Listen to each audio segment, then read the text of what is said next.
ஒரு கட்சியினுடைய பலம் என்பது தொண்டர்கள். தொண்டர்கள்னா அவங்க சாதாரணமா உங்களுக்கு வேலை செய்ற ஆள் இல்ல. இந்த நாட்டினுடைய அடித்தளம். அவன் குடிமகன். அவனுக்கு அரசியல் தெரியணும். எனக்கு தெரியிற அரசியல நான் காசு வாங்கிட்டு, நான் பரப்புரை செய்து, நீங்க ஆட்சிக்கு வரீங்க, தொண்டர்களுக்கு அதுல லாபம் அப்டின்னா, அது என்ன? அது அந்த அர்த்தமே தவறு இல்லையா?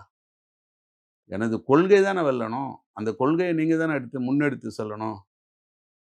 ஆரோக்கிய சாமியோ, ஆரோக்கியமற்ற சாமியோ எப்படி பல கொள்கைகள எடுத்துட்டு போய் குடுப்பாங்க. அதுதான் இப்போ வீழ்ச்சி. எல்லா கட்சியிலயுமே நடக்கக்கூடிய ஒரு தவறு என்னன்னா, தொண்டர்களை அரசியல் மயப்படுத்தும் தன்மை குறைந்து விட்டிருக்கிறது. சிறு கட்சிகளுக்கும் நம்ம அதுதான் கவனிக்கிறோம். ஆட்சி செய்த கட்சிகளுக்கும் அதுதான் கவனிக்கிறோம். இது தமிழ்நாட்டிற்கு ஒரு ஒரு ஆபத்தான சூழல் அரசியல் தன்மையில என்றது என்னுடைய பார்வை. இப்ப ஆதவ அர்ஜுனா கூட கொலை மிரட்டல் அ இருக்கு. ஒரு அச்சுறுத்தல் இருக்கு.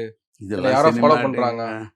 சினிமாட்டிக் இது இது இது என்ன இருக்கு? அதாவது வந்து மக்கள் மத்தியில பழகாதவர்களுக்கு ஒரு ஆள பார்த்த உடனே இவன் ரவுடி மாரி இல்ல தெரிறானே, அவர் அவன் வந்து அடிக்க வர்றான். தேர்தல் மேலாண்மை பொறுப்பாளர் இல்லையா? அதுதான் நீங்க மேலேயே இருந்தீங்கன்னா பார்க்குற எல்லாரும் விரோதி மாரி தான் தெரிவாங்க. இறங்கி வாங்க, ஜனங்களோட பழகுங்க.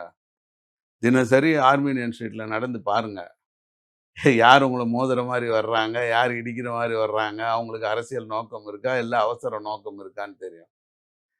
புரியுதுங்களா? இது வந்து ஒண்ணு நடக்குதுங்க பாலாஜி நான் கவனிச்ச வரைக்கும். நீங்களோ, நானோ, யாரோ அரசியல்னு வந்த உடனேயே அவங்களுடைய முதல் விஷயம் திராவிட முன்னேற்றக் கழக எதிர்ப்பை பேசிவிடுவது. அதாவது ஆட்சியில இருக்காங்களோ இல்லையோ. ஆமா. அத பத்தி அதாவது இது ஒரு டிசைன். இதுதான் வந்து பாரதிய ஜனதா கட்சியினுடைய டிசைன்னு நம்ம சொல்றோம். அவங்கள பொறுத்தமட்டில் இன்றைக்கு தமிழ்நாட்டினுடைய ஒரு ஐடியாலாஜிக்கல் சிம்பலா தெரியக்கூடிய கட்சியா திமுக அமைஞ்சிடுச்சு. அந்த ஐடியாலஜிக்கு திமுக ஹானஸ்ட்டா இருக்கா இல்லையான்றது கேள்விக்குறியா தனி விவாதம்.